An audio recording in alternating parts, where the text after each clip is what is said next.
Hello students, today we have, हमें जैसे कि पता है कल हमारा क्या था, नीट का एग्ज़ाम था। ठीक है, तो अब आज हम बात करने वाले हैं डिटेल डिस्कशन फॉर केमिस्ट्री। अच्छा, केमिस्ट्री में हम बात करेंगे, that is the code we have is R5। R5 के कोड का हम डिटेल डिस्कशन करेंगे। बेसिकली सारे कोड में questions are same but the numbering is different. ठीक है, तो आप क्वेश्चन देख के आपको समझ भी आ जाएगा कि कौन सा क्वेश्चन हमें पूछा गया है, क्या आंसर है। अच्छा हाँ, आंसर में भी ऊपर नीचे किया गया है, ऑब्वियसली इंटरचेंज किया गया है। ठीक है, so now today we have the detailed discussion of chemistry. ठीक है, जैसे कि आपने देखा कल की we have the live reaction as well. Live reaction से हमें पता चला कि बच्चों को पेपर कैसा लगा। ठीक है, तो बेसिकली अगर हम देखें लाइव रिएक्शन के रिव्यूज़ क्या थे, बच्चों ने बोला कि इजी था कंपैरेटिवली। लास्ट ईयर के अगर कंपैरिजन किया जाए तो इजी था, उन्हें फिजिक्स भी काफ़ी इजी लगा, क्योंकि जनरली क्या होता है नीट के बच्चों को फिजिक्स वाला पार्ट जो है थोड़ा सा टफ लगता है because of the calculation part. ठीक है, बट इस बार बच्चों को फिजिक्स काफ़ी ईजी लगा।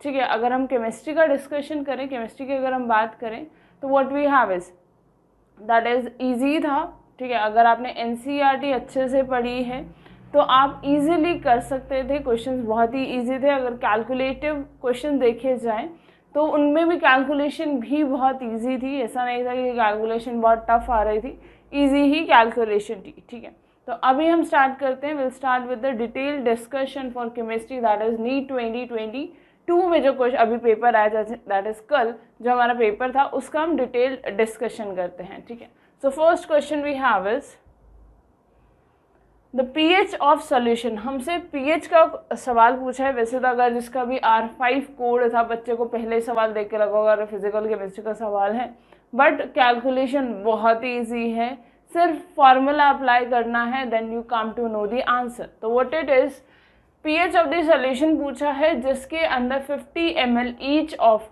0.1 molar sodium acetate. Sodium acetate what we have is that is CH3COO minus Na plus, basically salt present है कितना, that is 0.1 molar.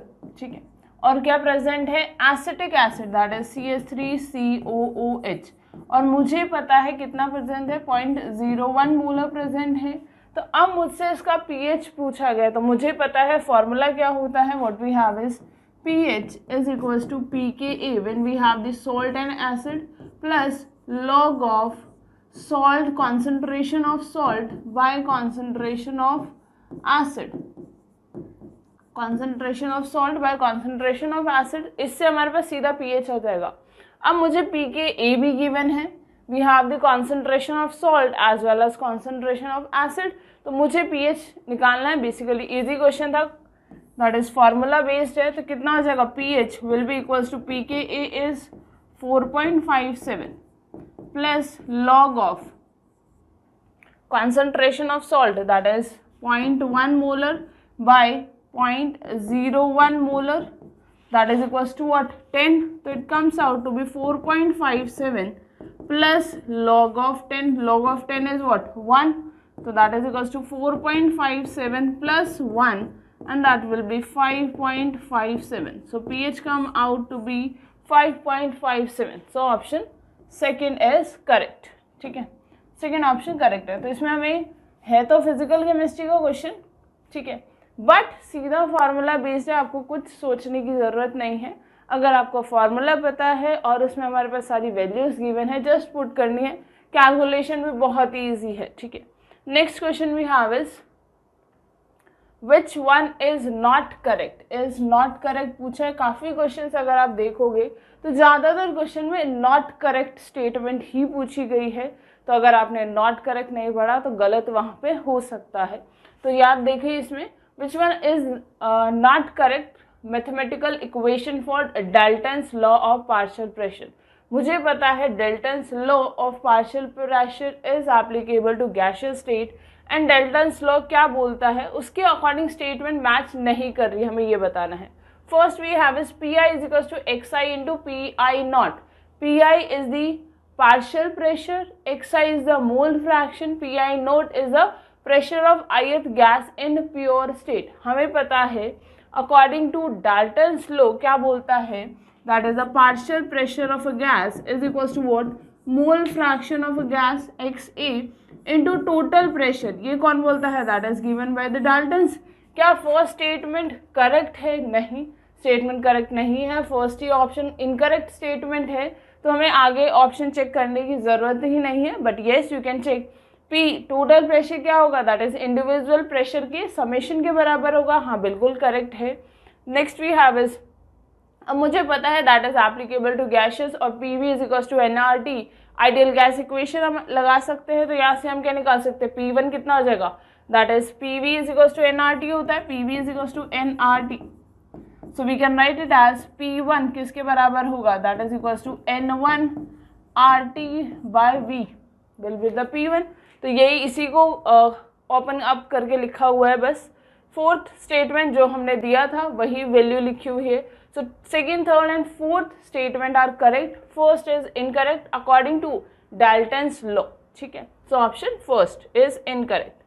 Next question में हमें क्या पूछा है, इनकरेक्ट स्टेटमेंट बताना है रिगार्डिंग द एंजाइम। एंजाइम्स के लिए इनकरेक्ट स्टेटमेंट, वैसे तो आप बायो के स्टूडेंट हैं, आपको पता है यहाँ बायो से ही आ जाती है कि एंजाइम होता क्या है बेसिकली।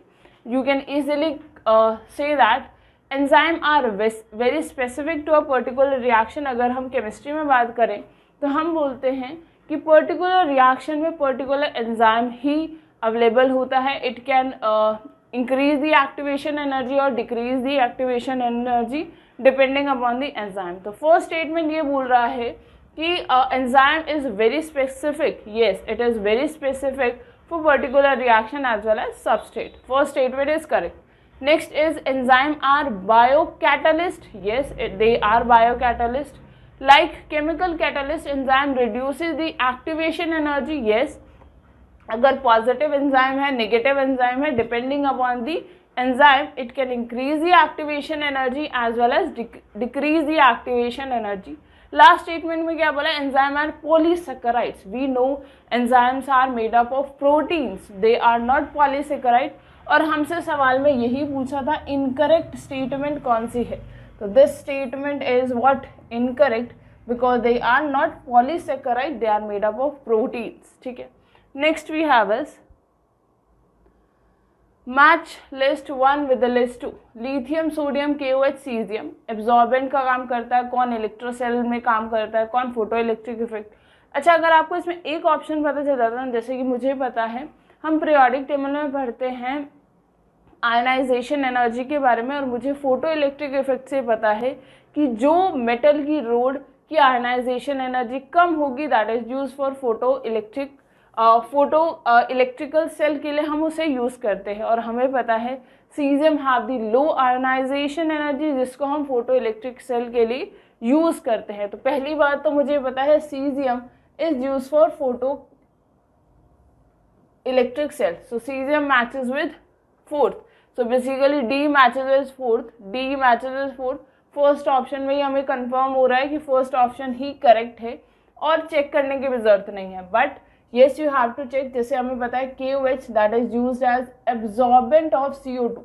CO2 को एब्जॉर्ब करने के लिए KOH का यूज होता है, that is C matches with first.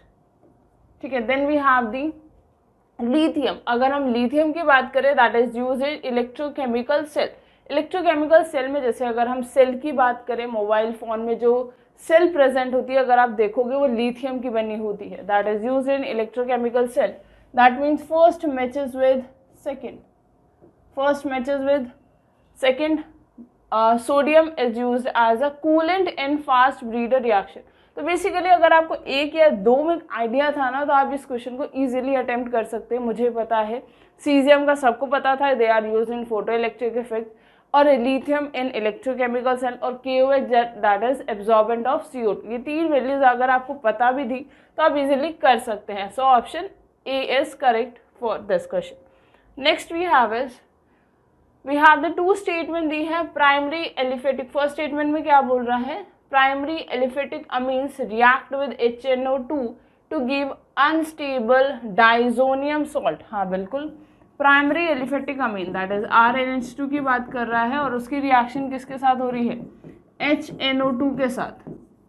तो इट फॉर्म Rn2 प्लस, ठीक है, डाइजोनियम का फॉर्मेशन करता है और डाइजोनियम बहुत ही अनस्टेबल होता है इस केस में, इन case of primary aliphatic amines, ठीक है। जबकि इन केस ऑफ एनालीन्स अगर हम बात करें, जैसे स्टेटमेंट 2 में हमें दे भी रखा है, but as we know primary aliphatic amines react with HNO2 to give unstable diazonium salt. Yes, statement first is correct.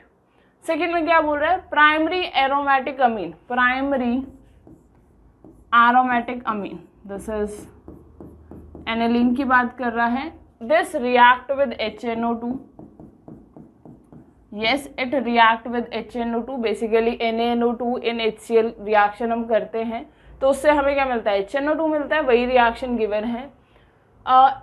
Form diazonium salt, yes it forms diazonium salt, ये क्या बनाता है, डाइजोनियम सॉल्ट की प्रिपरेशन करता है इन N2 plus and Cl-। अगर हम देखें इसमें रिएक्शन जो टेम्परेचर रेंज होती है that is 0 to 5 degree Celsius तक ही स्टेबल होता है हमारा डाइजोनियम सॉल्ट। उससे ज़्यादा अगर मैंने टेम्परेचर किया तो दैट विल बिकम अनस्टेबल, वो वहीं की वहीं ब्रेक हो जाता है। बट इस स्टेटमेंट में क्या बोला गया है कि primary aromatic amines react with HNO2 to form diazonium salt, yes it is correct, which are stable above 300 kelvin.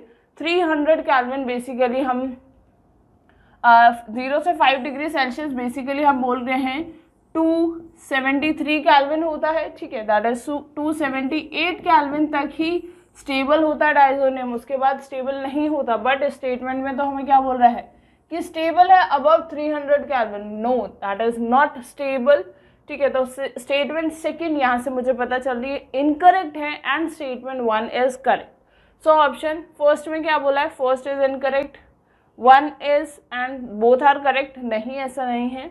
Statement 1 is correct but statement 2 is incorrect, that is fourth option is correct, ठीक है।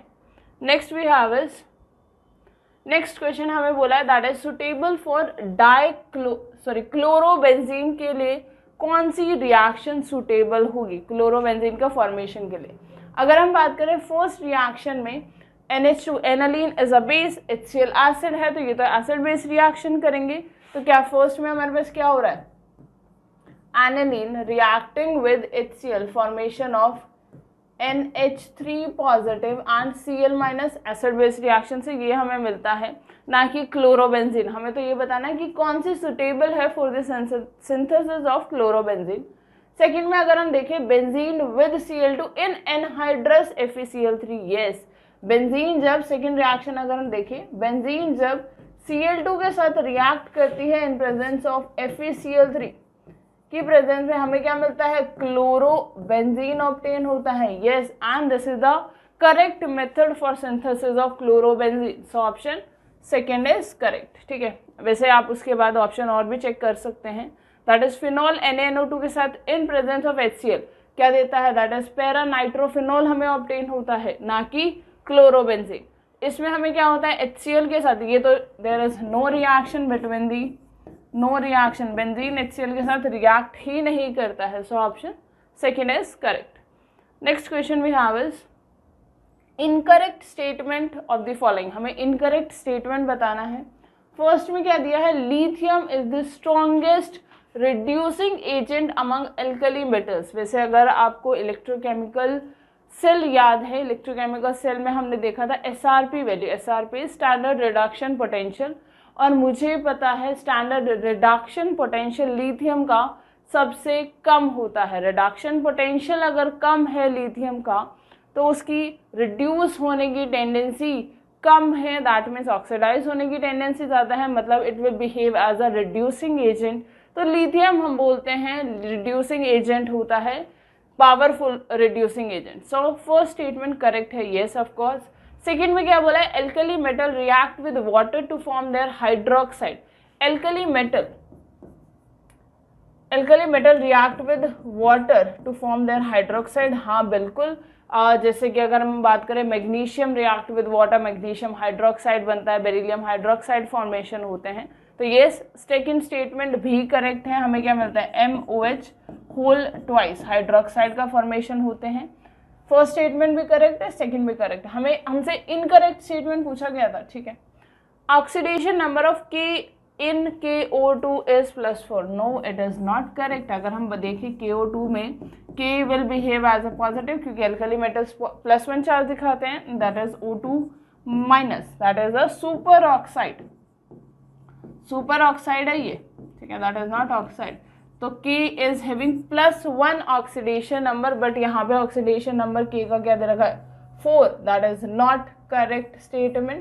So answer third, ठीक है, answer क्या हो जाएगा इसका third. अगर last हमें क्या बोल रहा है, फोर्थ स्टेटमेंट में अगर हम देखें, ionisation enthalpy of alkali metal decreases from top to bottom in a group. Yes we know as we move from top to bottom, अगर हम एक ग्रुप में मूव करते हैं साइज इंक्रीज होता है, आयनाइजेशन एनर्जी डिक्रीज होती है, they are inversely proportional to each other. तो हमसे यही बोला है कि ऊपर से नीचे आने पे आयनाइजेशन एनर्जी डिक्रीज होती है। Yes it is a correct statement. So option third is incorrect, हमसे इनकरेक्ट ही पूछा गया था। नेक्स्ट क्वेश्चन अगर हम देखें, ये तो सबसे इजी है। अगर आपको पता है कि एरोमेटिक कंपाउंड्स कौन थे अकॉर्डिंग टू हक्कल्स रूल, हमें 3 स्टेटमेंट अगर पता है। पहले स्टेटमेंट क्या है कि भाई कॉन्जुगेशन प्रेजेंट होना चाहिए, साइक्लिक कॉन्जुगेशन प्रेजेंट होना चाहिए, कंप्लीट साइकिल कंप्लीट होनी चाहिए कॉन्जुगेशन की, प्लेनर होना चाहिए, या फिर 4n+2 पाई इलेक्ट्रॉन प्रेजेंट होने चाहिए, तो वो एरोमेटिक है। फर्स्ट ही देखें अगर हम, we have that is cyclic है, ये क्या नहीं, ये साइक्लिक नहीं है, double single double single double single single, तो बेसिकली क्या ये प्लेनर भी नहीं है क्योंकि this is the sp3 hybridisation, और सारे तो sp2 हैं, सारे प्लेनर हैं, but this is the sp3 carbon, मतलब प्लेनर नहीं है, मतलब एरोमेटिक नहीं है। विच of the following is not, इसमें भी हमने नॉट एरोमेटिक पूछा है, तो ऑप्शन सीधा सीधा फर्स्ट करेक्ट हो गया, ठीक है।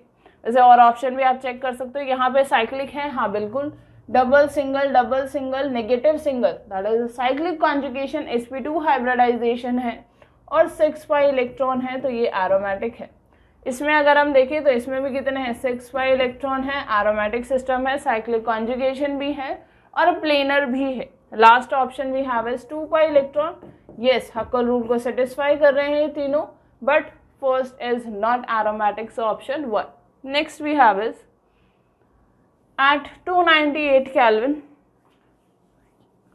स्टैंडर्ड इलेक्ट्रोड पोटेंशियल मुझे दे रखे हैं। स्टैंडर्ड इलेक्ट्रोड पोटेंशियल अगर मैं देखूँ, कॉपर +2 से कॉपर, जिंक +2 से जिंक और आयरन +2 से आयरन, मतलब बेसिकली रिडक्शन पोटेंशियल हमें दे रखे हैं। We have the SRP value. वैसे अगर SRP वैल्यू गिवन भी नहीं होती तो बोला जाता है कि एटलीस्ट आपको इलेक्ट्रोकेमिकल सीरीज में थोड़ा सा आइडिया होना चाहिए कि किसका रिडक्शन पोटेंशियल ज़्यादा है, किसका कम, बट यहाँ पे तो हमें डेटा ही दे दिया, तो ऑब्वियस सी बात है आपको रिएक्शन चेक करने में कोई दिक्कत नहीं आएगी। तो हमें क्या बोला है, रिडक्शन पोटेंशियल की वैल्यू गिवन है, which one standard electrode potential predict of the following reaction can not occur. Can not occur basically मुझे पता है कौन सी रिएक्शन अकर नहीं होती। We know delta G minus NFE से, अगर हम E0 स्टैंडर्ड की बात कर रहे हैं तो डेल्टा G0 की अगर हम बात करें तो हमें पता है डेल्टा G अगर लेस देन 0 है तो रिएक्शन क्या होगी, स्पॉन्टेनियस होगी। अब डेल्टा G नेगेटिव होने के लिए मुझे पता है E0 सेल क्या आना चाहिए, E0 cell should be positive. अगर E0 सेल पॉजिटिव है तो हमारी रिएक्शन स्पॉन्टेनियस होगी। बट सवाल में हमसे पूछा है फॉलोइंग रिएक्शन जो कैन नॉट, अगर जो प्रोसीड नहीं कर सकती है, बेसिकली नॉन स्पॉन्टेनियस रिएक्शन के लिए पूछा है। अब देखो इस क्वेश्चन में हमें अगर हम बात करें, कॉपर इज इन +2, कॉपर +2 से किस में गया, कॉपर में रिडक्शन हो रहा है कॉपर का, और सिल्वर का ऑक्सीडेशन हो रहा है। इसका मतलब कॉपर का रिडक्शन पोटेंशियल सिल्वर से अगर ज़्यादा है तो रिएक्शन प्रोसीड होगी। अब अगर देखो इसमें कॉपर का रिडक्शन पोटेंशियल है 0.34 वोल्ट और सिल्वर का रिडक्शन पोटेंशियल है 0.8 वोल्ट, तो रिडक्शन पोटेंशियल तो सिल्वर का ज़्यादा है, तो सिल्वर को रिड्यूस होना चाहिए था, बट रिएक्शन तो उल्टी दे रखी है कि कॉपर रिड्यूस हो रहा है। इसका मतलब ये रिएक्शन प्रोसीड नहीं करेगी। This is a non spontaneous reaction. अगर ये नॉन स्पॉन्टेनियस रिएक्शन है तो हमसे यही तो पूछा गया था सवाल में कि नॉन स्पॉन्टेनियस रिएक्शन कौन सी है, सो ऑप्शन 1, ठीक है। आप और रिएक्शन भी चेक करें। वैसे अगर हम देखें यहाँ पे क्या हो रहा है, कॉपर रिड्यूस हो रहा है और जिंक ऑक्सीडाइज हो रहा है, मतलब कॉपर का रिडक्शन पोटेंशियल अगर ज़्यादा है तो रिएक्शन प्रोसीड होगी। अब देखो जिंक का रिडक्शन पोटेंशियल कितना है, वी हैव जिंक का रिडक्शन पोटेंशियल है -0.76 और कॉपर का रिडक्शन पोटेंशियल है 0.34। मुझे पता है ऑब्वियसली बात है +0.34 volt is much greater, so copper का रिडक्शन पोटेंशियल ज़्यादा और इस रिएक्शन में कॉपर ही रिड्यूस हो रहा है। ठीक है, तो ये स्पॉन्टेनियस रिएक्शन है, this is a spontaneous reaction, spontaneous reaction. Next अगर हम देखें नेक्स्ट क्वेश्चन में कॉपर क्या हो रहा है, रिड्यूस हो रहा है आयरन के कंपैरेटिवली। तो कॉपर का रिडक्शन पोटेंशियल 0.3 वोल्ट है और आयरन का रिडक्शन पोटेंशियल अगर हम देखें तो -0.44 वोल्ट है। तो ऑब्वियसली बात है कॉपर का रिडक्शन पोटेंशियल ज़्यादा है एज कंपेयर टू आयरन, तो कॉपर ही रिड्यूस होगा, रिएक्शन इज फेवरेबल, स्पॉन्टेनियस होगी। लास्ट में अगर हम देखें आयरन क्या हो रहा है, रिड्यूस हो रहा है, जिंक ऑक्सीडाइज, मतलब आयरन का ऑक्सीडेशन पोटेंशियल रिडक्शन पोटेंशियल जो है वो ज़्यादा होगा जिंक से। जिंक का रिडक्शन पोटेंशियल कितना है, -0.76 और आयरन का है -0.44, तो आयरन का रिडक्शन पोटेंशियल ज़्यादा है, तो आयरन रिड्यूस हो रहा है, तो हाँ ये रिएक्शन होगी और ये रिएक्शन स्पॉन्टेनियस होगी, येस ऑफ कोर्स। तो ऑप्शन फर्स्ट इज करेक्ट। वैसे तो हमें आगे और ऑप्शन चेक करने की ज़रूरत ही नहीं थी क्योंकि हमारे पास टाइम जल्दी से जल्दी करने पड़ते हैं और एक्यूरेसी बेसिकली मैटर्स। तो हमसे इसमें यही पूछा था कैन नॉट अकर, जो नॉन स्पॉन्टेनियस रिएक्शन होगी उसके बारे में पूछा गया था। ठीक है, they are spontaneous as well as this is also spontaneous. Next we have is given below are two statement, दो स्टेटमेंट हमें दे रखी है। अगर हम देखें तो पहली स्टेटमेंट क्या है, acidic strength of mono substituted nitrophenol. Mono substituted basically ortho OH है। ठीक है, ऑर्थो पे नाइट्रो हो सकता है, पैरा पे हो सकता है या मेटा हो सकता है, तो दैट इज NO2। ठीक है, acidic strength of mono substituted, एक ही नाइट्रो ग्रुप प्रेजेंट है फिनॉल पे, हाइयर होता है फिनॉल से। क्यों, क्योंकि NO2 ग्रुप क्या है, इलेक्ट्रॉन विड्रॉइंग ग्रुप है। अगर ये ऑर्थो पे है तो -M लगाता है, पैरा पे है तो -M लगाता है, and that is the electron withdrawing group. जितना इलेक्ट्रॉन विड्रॉ करेगा उतनी ही ज़्यादा एसिडिक स्ट्रेंथ होगी। तो ये स्टेटमेंट 1 इज करेक्ट कि acidic strength of mono substitute nitro is higher than phenol because of electron withdrawing nature of nitro group. ठीक है, statement 1 is correct. Next statement क्या बोला है, ortho, meta and para nitrophenol will have same acidic strength. No, हमें पता है NO2 is having, nitro group जो है उसका -M है, that is electron withdrawing through resonance. वो सिर्फ ऑर्थो और पैरा पे अप्लाई होता है, उसमें भी वैल्यू चेंज आती है। मेटा पे क्या लग रहा है, इंडक्टिव लग रहा है, इंडक्टिव वीक है, तो ऑब्वियसली बात है जहाँ पे मेटा नाइट्रोफिनॉल है उसकी एसिडिक स्ट्रेंथ कम होगी, तो सेम स्ट्रेंथ तो नहीं होगी तीनों की। That means statement second is incorrect. ठीक है, तो हमसे स्टेटमेंट 1 करेक्ट है, सेकेंड इनकरेक्ट है। Statement 1 is correct but statement second is incorrect, that is 4th। ठीक है, तो इसमें इजीली आपको स्टेटमेंट जस्ट रीड आउट करनी थी और देखना था कौन सी स्टेटमेंट करेक्ट है कौन सी नहीं। Next we have is which of the following statement is not correct about the diborane. Diborane क्या है, दैट इज B2H6। हमें पता है भाई इलेक्ट्रॉन डेफिशिएंट कंपाउंड है। अगर हम इसके स्ट्रक्चर की बात करें, what we have this BH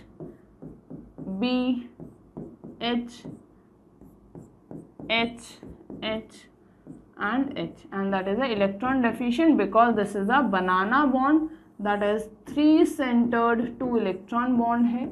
ठीक है, तो इससे इलेक्ट्रॉन डेफिशिएंट है, हमें पता है। अच्छा, हमसे सवाल पूछा गया है both boron atom are sp2 hybridised, but हमें पता है इस बोरोन ने भी 4 सिग्मा बनाया तो sp3 हाइब्रिडाइजेशन होगा, इसका भी तो हाइब्रिडाइजेशन sp3 होगा, तो पहली स्टेटमेंट ही गलत है।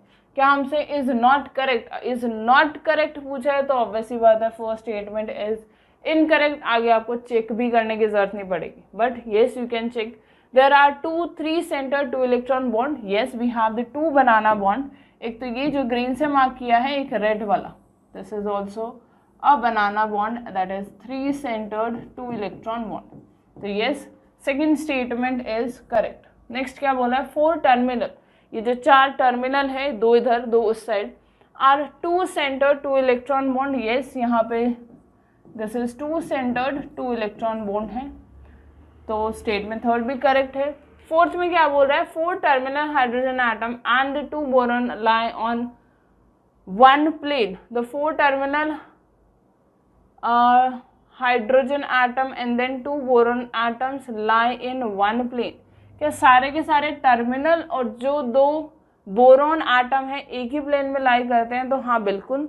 होता क्या इसका स्ट्रक्चर, मान लो suppose we have this 2 boron, ठीक है, इधर हाइड्रोजन है, इधर हाइड्रोजन है, इधर हाइड्रोजन है, इधर हाइड्रोजन है, ठीक है, और जो 2 ये सेंटर्ड में हाइड्रोजन दिख रहे हैं ये ऐसे होते हैं, एक ऊपर होता है और एक नीचे होता है। तो इसमें हमें क्या बोला है कि चारों हाइड्रोजन और दोनों बोरॉन क्या सेम प्लेन में है? हाँ बिल्कुल सेम प्लेन में है, लेकिन ये 2 हाइड्रोजन जो बीच में है, ब्रिज हाइड्रोजन है, they are not in the same plane. But यहाँ पे हमसे 4 टर्मिनल हाइड्रोजन और बोरॉन के बारे में पूछा, तो हाँ वो सेम प्लेन में है। Fourth option is also correct. हमसे इनकरेक्ट पूछा था, दैट इज फर्स्ट, ठीक है। Next we have is given below are 2 statement 1, ठीक है, 2 स्टेटमेंट दे रखी है हमारे पास, असर्शन रीजन है basically. What we have is in a particular point defect. Point defect is basically consider of Frankel as well as Schottky defect होता है। उसमें अगर आप देखो फ्रेंकल डिफेक्ट और शॉर्टकी डिफेक्ट में होता है क्या है, डेफिशिएंसी होती है कैटायन एनायन की, बट आयनिक जो पॉइंट डिफेक्ट है उसमें इलेक्ट्रिकल न्यूट्रल रहता है। वो इलेक्ट्रिकल न्यूट्रल, इसका मतलब जितने कैटायन मिसिंग होते हैं उतने ही एनायन मिसिंग होते हैं। एक तो ये होता है, ये केस बनता है। एक केस ये भी होता है जिसमें कैटायन जो है इंटरस्टिशियल पोजिशन में आ जाते हैं, जिनसे न्यूट्रलिटी मेंटेन रहती है, and that is what, point defect, ठीक है, आयनिक पॉइंट डिफेक्ट।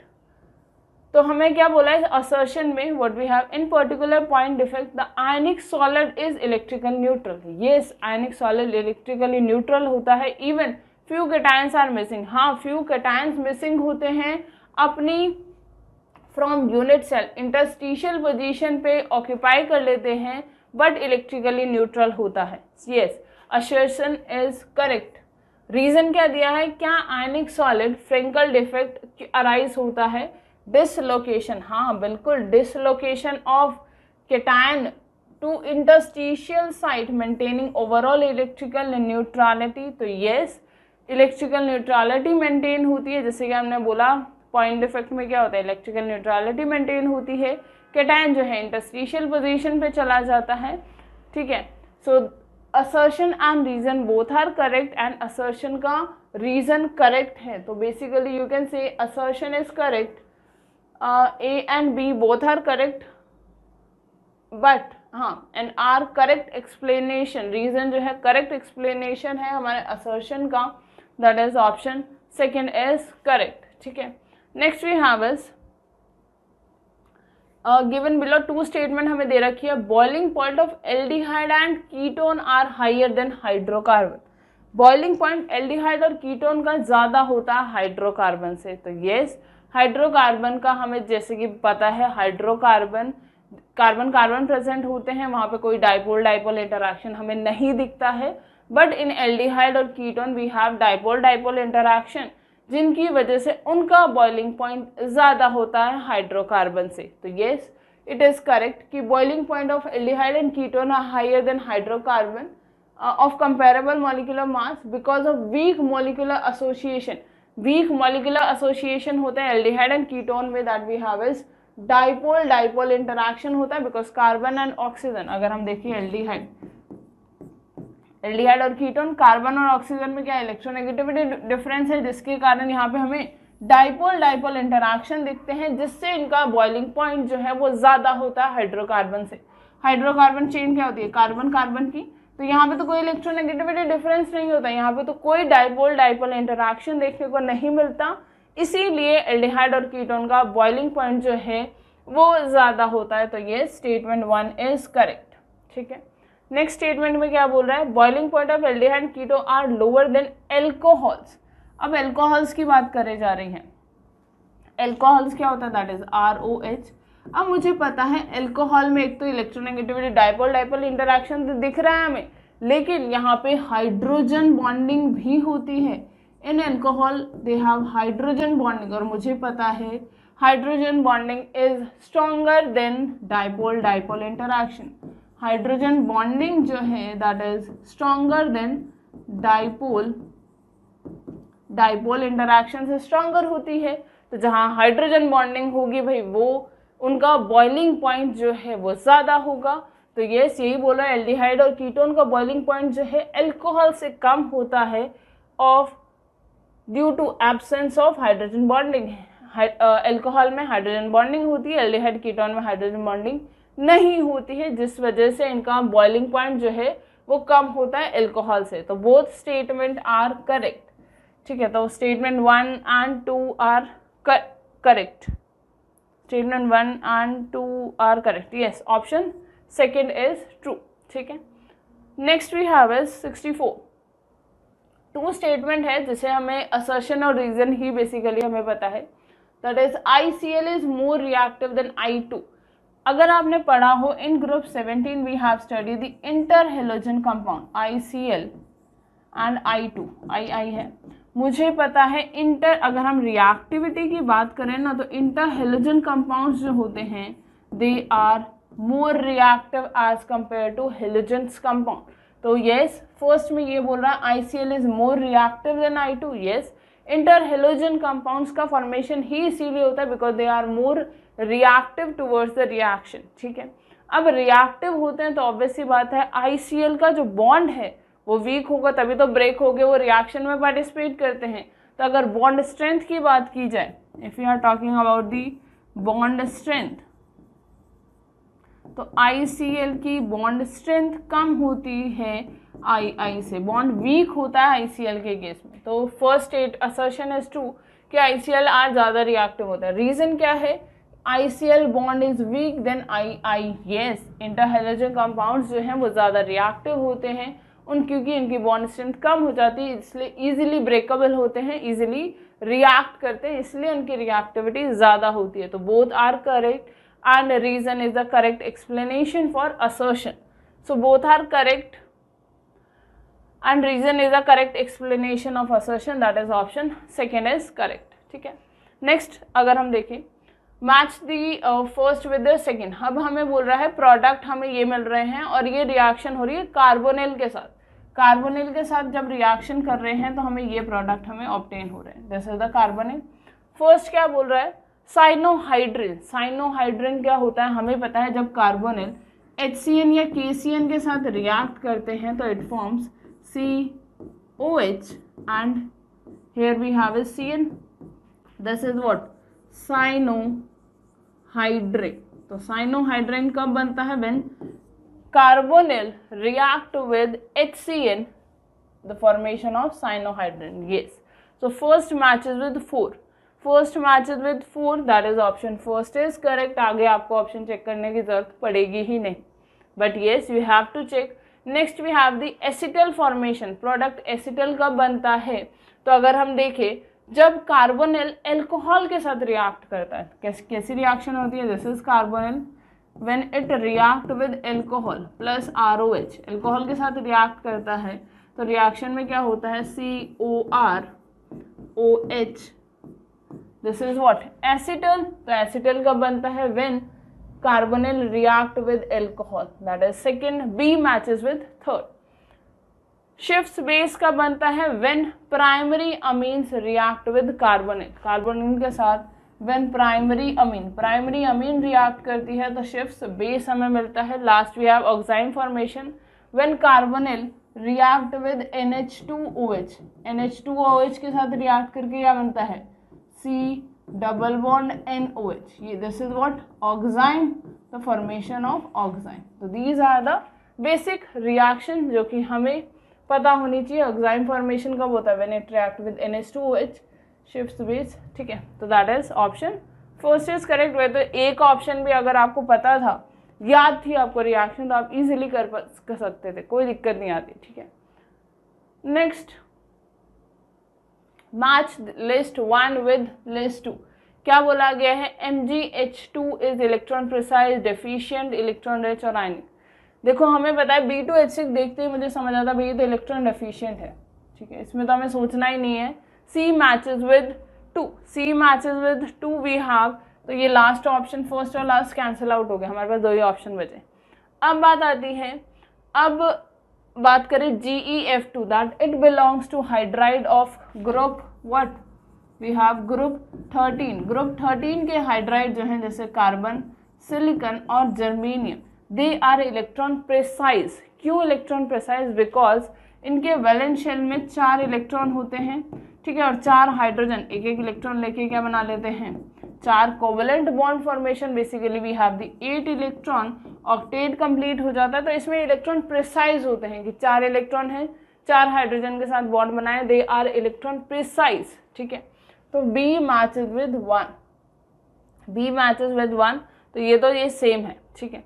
अब बात 2 MgH2 और HF में आती है। MgH2 मैग्नीशियम और hydrogen, magnesium is highly electropositive और hydrogen they have the electronegativity difference, they form ionic compound, ionic compound बनाते हैं मैग्नीशियम हाइड्राइड, ठीक है, MgH2। वैसे तो किसी को कंफ्यूजन ये भी हो सकता है कि HF भी तो आयनिक कंपाउंड बनाता है, बट उसकी इलेक्ट्रोनेगेटिविटी क्राइटेरिया से अगर देखें तो they are electron rich species. अगर आप देखें ग्रुप 15, ग्रुप 16 और ग्रुप 17 के जो हाइड्राइड्स होते हैं they are electron rich. You can say group 15, 16, 17 hydride generally they are electron rich, electron rich. तो इसी पे बेस्ड हमसे क्वेश्चन पूछा गया कि जनरल ऑर्डर क्या रहता है for hydride. So option is D, first matches with what, 4, first matches with 4, second option is correct, ठीक है। Next question we have is gadolinium have the lower value of third ionization enthalpy because जैसे कि हमें पता है as we no कि lanthanum, Gd and Lu, ठीक है, कौन से हैं, that is La stand for lanthanum, Gd is what gadolinium and Lu stand for lutetium, ठीक है। अगर हम इनके जनरल वैलेंस शेल के इलेक्ट्रॉनिक कॉन्फ़िगरेशन की बात करें ना तो इसका क्या होता है, that is 4f0 5d1 and 6s2, ठीक है। वहीं अगर हम गैडोलियम की बात करें what we have the electronic configuration क्या होता है, that is 4f7 5d1 and 6s2, और इसकी अगर हम बात करें that is 4f14 5d1 and 6s2। This will be the general electronic configuration in all these 3, ठीक है। इन तीनों के ही केस में जो थर्ड आयनाइजेशन एंथैल्पी होती है ना वो लो होती है। ऐसा रीज़न क्यों होता है, देखो अगर आप देखो गैडोलिनियम की बात करें, अगर एक इलेक्ट्रॉन लूज किया माइनस ऑफ इलेक्ट्रॉन तो हमारे पास क्या हो जाएगा, electronic configuration 4f7 5d1 6s1, ठीक है। फिर एक और इलेक्ट्रॉन लूज किया, हमें क्या मिलेगा 4f7 5d1 and 6s0, then again loss of 1 electron, we have 4f14 5d0 and 6s0। अगर आप देखो this is the first ionization energy, this is the second ionization energy and this is the third ionization energy। तो after the third ionization energy हमारे पास क्या आ रहा है, that is a half filled electronic configuration. और मुझे पता है हाफ फील्ड और fully filled they are very much stable because of एक तो एक्सचेंज एनर्जी की वजह से और एक सिंगल इलेक्ट्रॉन है तो स्टेबिलिटी आती है हाफ फील्ड और फुली फील्ड की, मुझे ये पता है। तो इन तीनों के केस में यही रहता है। ल्यूटेरियम के केस में फुली फील्ड हमें मिलता है, in case of lanthanum we have the empty shell, जिसकी वजह से इन तीनों की जो थर्ड आयनाइजेशन एनर्जी है वो लो होती है। बिकॉज ऑब्वियसली बात है 4f7 5d1 इससे एक इलेक्ट्रॉन लॉस करके स्टेबिलिटी मिल रही है तो वो जल्दी से लॉस करना चाहेगा इलेक्ट्रॉन, जिसकी वजह से उसकी आयनाइजेशन एनर्जी जो है वो लो होती है। So we have gadolinium has a low value of third ionization enthalpy and that is because of basic character, small size से कोई मैटर नहीं करती है। high exchange enthalpy, yes half filled and fully filled are stable because of high exchange enthalpy की वजह से वो stable होते हैं, इसीलिए उसकी थर्ड आयनाइजेशन एंथैल्पी लो होती है। So option third is correct, ठीक है। नेक्स्ट वी हैव इज दो स्टेटमेंट हमें दे रखे हैं। फर्स्ट में दिया है coagulation of a negative sol. Negative sol किससे बनता है? केटायन से बनता है नेगेटिव सोल। अब हमें पता है केटायन पे जितना ज़्यादा चार्ज होता है, चार्ज ऑन केटायन, जितना ज़्यादा केटायन पे चार्ज इंक्रीज होता है उतनी ही कोगुलेशन पावर और यू कैन से फॉक्युलेशन पावर इंक्रीजेस। ठीक है, तो ये बात बोली गई है। तो मुझे पता है एल्यूमिनियम +3 चार्ज है, बेरियम +2 है, +1 है, तो जितना ज़्यादा चार्ज उतनी ज़्यादा कोगुलेशन और फ्लोकुलेटिंग पावर होगी। तो yes, it is a statement 1 is correct. ठीक है, अगले स्टेटमेंट में पॉजिटिव सोल किससे बनते हैं भाई? एनायन से बनते हैं। और एनायन के केस में क्या होता है? That is also depend upon the charge. जितना एनायन पे चार्ज ज़्यादा होगा उतना ही ज़्यादा कोगुलेशन या फिर फ्लोकुलेटिंग वैल्यू होगी। तो जितना ज़्यादा चार्ज उतनी ज़्यादा फ्लोकुलेटिंग पावर। तो बेसिकली अगर देखें Cl-1, SO4 2- एंड PO4 3-, तो ऑब्वियसली बात है चार्ज फॉस्फेट पे ज़्यादा है तो इसकी फ्लोकुलेटिंग वैल्यू जो है पावर ज़्यादा होगी। तो क्या होगा? PO4 3-, sulphate and chlorine. ये ऑर्डर होना चाहिए था बट ऑर्डर जस्ट रिवर्स है। तो स्टेटमेंट सेकेंड इज इनकरेक्ट। तो statement 1 is correct and statement second is incorrect, that is option 4। ठीक है, next question we have is match list 1 with the list 2, antacid, antihistamine, एंटीग्लेशियस, antimicrobial. Obviously ये आपने biology में पढ़ा हुआ है कि एंटीहिस्टामिन के अंदर कौन से ड्रग का मॉलिक्यूल प्रेजेंट होता है, that you obviously know. So इसमें आपको ज़्यादा सोचने की ज़रूरत नहीं है। एंटासिड इज प्रेजेंट इन सिल्डेनाइन। ठीक है, तो that is first matches with 4, तो यहाँ पे option A is correct and B matches with what? Antihistamine, that is cimetidine. ये एंटीहिस्टामिन मैचेस विद सिमेटाडिन, ये जेई में इस बार भी क्वेश्चन पूछा गया है। तो ठीक है, नेक्स्ट एंटीग्लेशियस एंड एंटीमाइक्रोबियल, इनके बारे में आपको ज़्यादा नॉलेज है because you are a biology student. तो इस क्वेश्चन में तो आपको डाउट बिल्कुल ही नहीं आना चाहिए। ठीक है, next we have is Geldahl method is used for the estimation of nitrogen, can be used for the estimation of amount of nitrogen which of the following compound। कौन सा कंपाउंड है जिसमें एस्टिमेशन किया जाता है नाइट्रोजन का? अब अगर हम चारों कंपाउंड देखें तो चारों में हमें नाइट्रोजन दिख रहे हैं बट जेल्डाल मेथड जो है that is not useful for, कब यूज नहीं किया जाता? Not used for nitro group अगर है, फॉर नाइट्रो, अगर नाइट्रो ग्रुप प्रेजेंट है तो जेल्डाल मेथड यूज नहीं किया जाता है। ठीक है, नेक्स्ट अगर हम बोले that is not used for nitrogen in ring, अगर नाइट्रोजन रिंग के अंदर प्रेजेंट है तब भी जेल्डाल मेथड यूज नहीं किया जाता है। And then that is also not use in case of dinitro, basically that is the oxime formation हो रहा है तो दिस इज द ऑक्साइम के केस में भी जेल्डाल मेथड यूज नहीं किया जाता, that is the formation of oxime. तो ऑप्शन 1 इज इनकरेक्ट, यहाँ पे जेल्डाल नहीं यूज किया जाता। सेकंड में अगर देखें नाइट्रो ग्रुप लगा हुआ है तब भी यूज नहीं किया जाता। अगर इसमें देखें तो नाइट्रोजन रिंग के अंदर है तब भी यूज नहीं किया जाता। यहाँ पे नाइट्रोजन जो है that is not in the ring, not the nitro compound, ना ही ऑक्साइम फॉर्मेशन है। In this method Kjeldahl method use किया जाता है for the amount of nitrogen पता करने के लिए, that is option 4 is correct. Next we have is both diamond, statement correct statement बताना है इसमें हमें। Both diamond and graphite are used as dry lubricants. देखो डायमंड और ग्रेफाइट की अगर बात की जाए तो हाँ ड्राई लुब्रिकेंट होता है। कौन सा? ग्रेफाइट तो ड्राई लुब्रिकेंट होता है बिकॉज 2 लेयर की फॉर्म में होता है हमारे पास ग्रेफाइट, और वो एक दूसरे पे लुब्रिकेंट की तरह बिहेव कर सकता है, they will behave as a dry lubricant.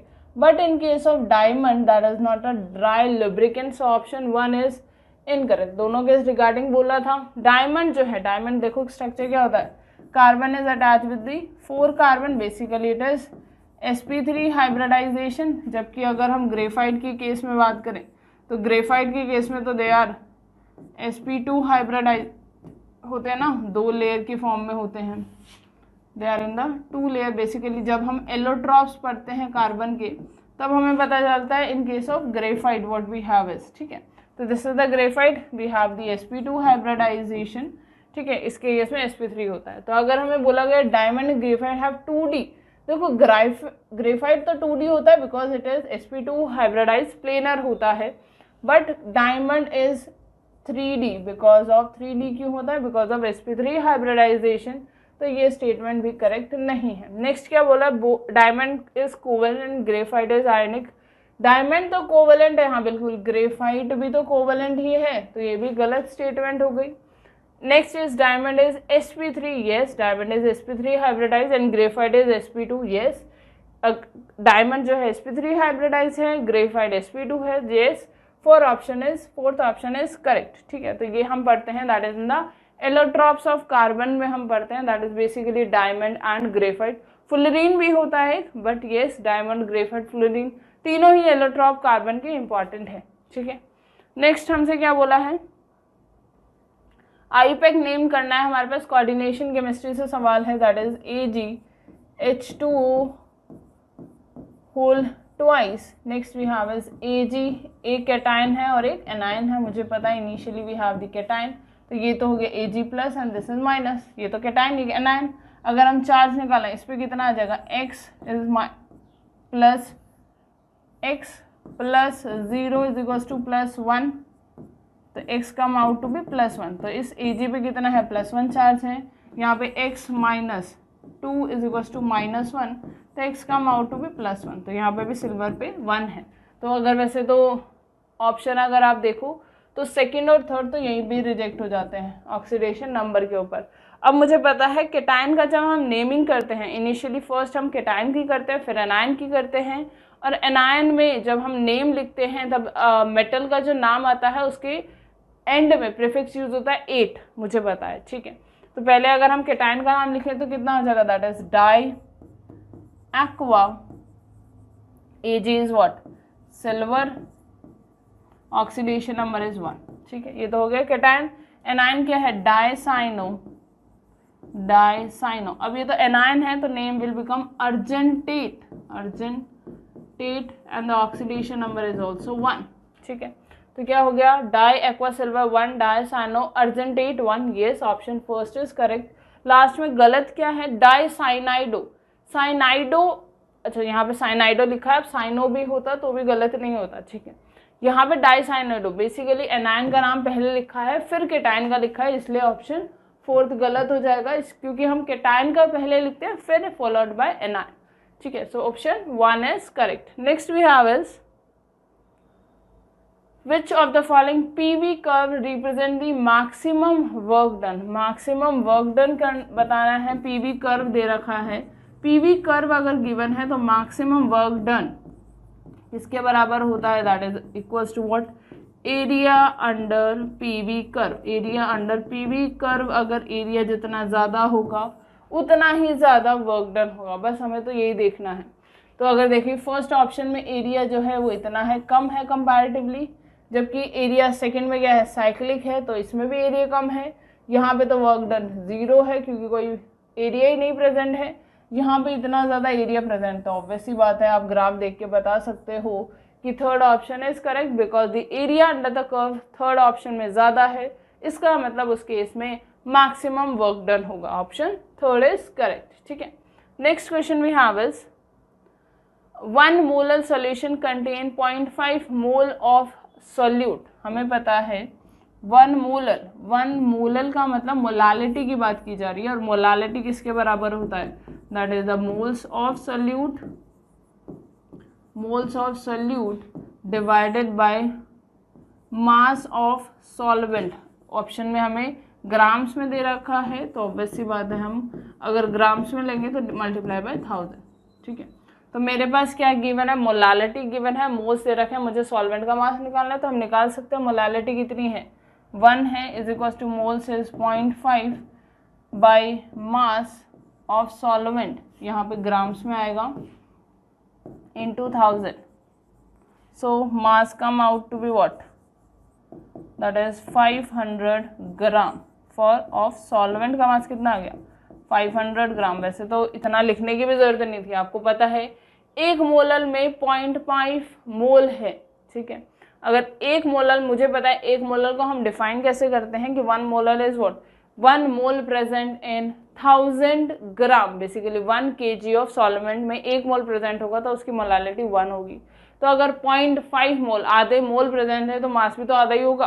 अगर 1 kg में 1000 ग्राम्स होते हैं तो 500 ग्राम्स प्रेजेंट होंगे। तो इतना सोचने की बात नहीं है, दैट इज ऑप्शन सी। कई बार हो सकता है कि स्टूडेंट ने सॉल्वेंट का वॉल्यूम ले लिया, वॉल्यूम नहीं होता है, यहाँ पे मास लिया जाता है सॉल्वेंट का। तो आपको फॉर्मूला अगर पता है तो आप इस क्वेश्चन को कर सकते हो कि मोलालिटी किसके बराबर होता है। You can easily do that question. Next we have is identify the incorrect statement बताना है in the shape of dxy dz orbital are similar. हाँ बिल्कुल, अगर हम dxy की बात कर रहे हैं तो dxy की शेप कैसी होती है, दैट इज लाइक दिस, ठीक है। dz उसमें भी ऐसा ही होते हैं लॉब्स, ठीक है। तो बेसिकली ऑल 3 आर dzx, इन तीनों की शेप तो सेम होती है। हाँ बिल्कुल, ये चीज़ तो करेक्ट बोली गई है।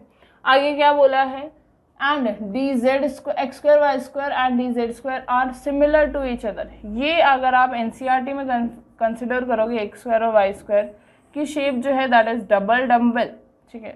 जबकि dz² जो है that is having donut like shape होती है उसकी, क्योंकि dz² में क्या होता है z एक्सिस के अलॉन्ग एक लोब होता है और एक रिंग प्रेजेंट होती है दैट इज XY प्लेस, तो they don't have the similar shape. But अगर d ऑर्बिटल का बोला है तो हम डबल डम्बल शेप बोलते हैं। बट यहाँ पे अलग अलग ऑर्बिटल्स का पूछा गया है तो it is double dumbbell but it is donut like shape. तो क्या सिमिलर है, option 1 is incorrect. Incorrect statement पूछा गया था हमसे, तो फर्स्ट ऑप्शन इज इनकरेक्ट, ठीक है। Next we have is what mass of 95%, यहाँ पे ये 95% ऑफ प्योर दे रखा है ना, वो चीज़ इंपॉर्टेंट है। will be required to neutralize, neutralization reaction है क्या, CaCO3 plus twice of HCl। Balance chemical reaction given है हमें CaCl2 plus CO2 plus 2H2, ठीक है। हमें क्या बताना है और हमें क्या दे रखा है, न्यूट्रलाइज टू, इसकी वॉल्यूम दी है 50 ml और मोलारिटी 0.5 मोलर दे रखी है, ओके। और क्या बोला है हमसे, कैलकुलेट सोल्यूशन अकॉर्डिंग टू, मास निकालना है CaCO3 का जो कि 95% प्योर है। अगर 100% प्योर होता तो कितना होता, उसकी अगर हम बात करें तो देखो व्हाट वी हैव इज, तो जो मास आएगा ना वो 95% प्योर का मास निकालना है हमें। तो अब मुझे पता है मोलारिटी है और वॉल्यूम है, क्या मैं मोल्स निकाल सकती हूँ, कितने मोल्स हो जाएंगे, that is 50 into 0.5, so that will be equals to 10 5 5 25 millimoles. Millimoles आ गए 25 किसके, HCl के। तो इसे न्यूट्रलाइजेशन रिएक्शन में इसके कितने हो जाएंगे, half into 25, that will be equals to 12.5 millimoles, ठीक है। अगर मैं मिलीमोल्स आ गए तो अगर मैं मोल्स निकालना है बेसिकली 12.5, ये मिली है तो that is divided, sorry multiply by 1000, ठीक है। मल्टीप्लाई बाय 1000 हो गए, इतने हमारे पास क्या आ गए, मोल्स आ गए, ठीक है। That will be moles, moles आ गया। अब मेरे पास मोल्स है तो क्या मैं मास निकाल सकती हूँ, हाँ बिल्कुल। मास कितना हो जाएगा, मल्टीप्लाई बाय मॉलिक्यूलर मास, तो that is 12.5 divided by 1000 multiply by 100। Molecular mass of CaCO3 is 100 and that is equals to 1.25 ग्राम। 1.25 ग्राम तो तब आता जब मुझे 95% प्योर का निकालना है, ठीक है, तब आता 1.25। तो हमें पता है भाई x into 95 by 100 is equals to इतना मास आ जाएगा, दैट इज 1.25 ग्राम। अगर वो 95% प्योर होता तो x कितना आ गया यहाँ से, it comes out to be 1.25 into 100 divided by 95, so it comes out to be 1.32 grams, 1.32 gram. So option third is correct, ठीक है। तो इसमें थोड़ी सी कैलकुलेशन है। इस क्वेश्चन में अभी तक हमें दिखा है कैलकुलेशन, जहाँ पे 95% हमसे बोला गया है, हो सकता है वहाँ पे आप गलत कर दो। तो अगर यहाँ पे आपने सीधा 1.25 देखा और आंसर देखा तो ऑप्शन 2 करेक्ट हो जाएगा, बट नहीं, यहाँ पे मुझसे 95% CaCO3 का मास पूछा गया था, तब आपको थोड़ा सा इसमें कैलकुलेशन है, ठीक है। Next we have is second question, next we have is which of the following is incorrect statement. फिर से हमसे इनकरेक्ट स्टेटमेंट ही बोला गया है। तो देखो O2 प्लस इज डायमैग्नेटिक, मुझे पता है अकॉर्डिंग टू MOT हम इलेक्ट्रॉनिक कॉन्फ़िगरेशन लिखते हैं sigma 1s, sigma star 1s, sigma 2s, sigma star 2s, sigma 2px, then we have pi 2p y is equals to pi 2p z, then we have pi star 2p y is equals to pi star 2p z, ठीक है। O2 में पता है मुझे 16 होते हैं electron, तो यहाँ O2 प्लस है, एक इलेक्ट्रॉन कम है, तो वी हैव 2 4 5 6 7 8 9 10 11 12 13 14 एंड 15। तो basically there is unpaired electron present है। कितने अनपेयर्ड है भाई? अनपेयर्ड इलेक्ट्रॉन, एक अनपेयर्ड इलेक्ट्रॉन है, और अगर एक भी अनपेयर्ड इलेक्ट्रॉन होता है तो वो स्पीशीज जो है वो पैरामैग्नेटिक होती है। पैरामैग्नेटिक स्पीशीज कौन सी होती है? विच कंटेन अनपेयर्ड इलेक्ट्रॉन, तो पैरामैग्नेटिक है। हमें फर्स्ट में बोल रहा था डायमैग्नेटिक, तो नहीं भाई ये डायमैग्नेटिक नहीं है, हमसे इनकरेक्ट ही पूछा था। ऑप्शन 1 इज इनकरेक्ट, ठीक है। अगर हम बॉन्ड ऑर्डर की बात करें, O2 प्लस के बॉन्ड ऑर्डर की अगर हम बात करें तो कितना हो जाएगा? That is half, 2 4 6 7 8 9 10 10 minus 5 that will be equals to 2.5। तो bond order of O2 plus is 2.5। Bond order of O2 हमें पता है O2 का तो कितना होता है? 2 होता है, इसमें तो सोचना ही नहीं। O2 माइनस का बॉन्ड ऑर्डर कितना हो जाएगा? That is half of 10 minus 6 1 2, 2 ज़्यादा ना 5 7, that is equals to 3/2, that is 1.5, ठीक है, ऑफ O2 माइनस का बॉन्ड ऑर्डर। और O2 2 माइनस का कितना हो जाएगा? That will be equals to half of 10 minus 8, that is equals to 1 order will be 1, ठीक है। So option second is correct. वैसे आप चेक कर सकते हो C2 में भी 4 इलेक्ट्रॉन, आप इसका इलेक्ट्रॉनिक कॉन्फ़िगरेशन लिखो, ये ऑप्शन भी करेक्ट है, ये ऑप्शन भी करेक्ट है, क्योंकि हमें पहला ही ऑप्शन गलत मिला और हमसे इनकरेक्ट स्टेटमेंट ही पूछा गया था, दैट इज ऑप्शन 1, ठीक है। Next we have is RMgX की रिएक्शन CO2 के साथ in presence of dry ether, हमें कुछ Y मिल रहा है, उसका हाइड्रोलिसिस करके कार्बोक्सिलिक एसिड मिल रहा है, ठीक है। तो हमें पता है what will be the Y, हमें पता है RMgX में क्या होता है? This is R is the negative part, MgX is the positive part, और CO2 में हमें पता है C double bond O। Oxygen is more electronegative, इस पे पार्शियल नेगेटिव, इस पे पार्शियल पॉजिटिव, तो R माइनस क्या करता है? CO2 पे अटैक करता है, और हमें क्या मिलता है? RCOO minus and MgX positive. अब इसका हाइड्रोलिसिस करेंगे, हाइड्रोलिसिस रिएक्शन मतलब रिएक्शन विद वाटर से रिएक्शन करके मुझे पता है H पॉजिटिव पार्ट है, OH नेगेटिव पार्ट है, तो नेगेटिव पार्ट पे कौन आएगा? प्लस पार्ट आएगा, that is R carboxylic acid मिलेगा, plus OH MgX will be the by product, तो RCOH। अब हमें क्या बताना था? Y, that is RCO minus MgX positive part, RCO minus Mg positive X, that is option second. Easy reaction थी, कोई difficult नहीं था, इजीली आप बता सकते थे। Next, given below are 2 half cell reaction मुझे दे रखी है, will be the paramagnetic ion MnO4 minus liberate करेगा। ये इस रिएक्शन में अगर आपको देखना है, हमसे बोला क्या है? 2 हाफ सेल रिएक्शन दे रखी है। अगर हम फर्स्ट रिएक्शन देखें, Mn+7 से +2 जा रहा है, मतलब वो रिड्यूस हो रहा है। दूसरी रिएक्शन में भी O2 जो है वो 0 से -2 में जा रहा है, मतलब ये भी क्या? रिड्यूस हो रहा है। दोनों तो रिडक्शन रिएक्शन है, बट हाफ सेल के लिए मुझे पता है एक ऑक्सीडेशन एक रिडक्शन रिएक्शन होगी, तब एक कंप्लीट सेल बनता है। मतलब एनोड हमारा ऑक्सीडेशन कराता है और कैथोड पे रिडक्शन होता है।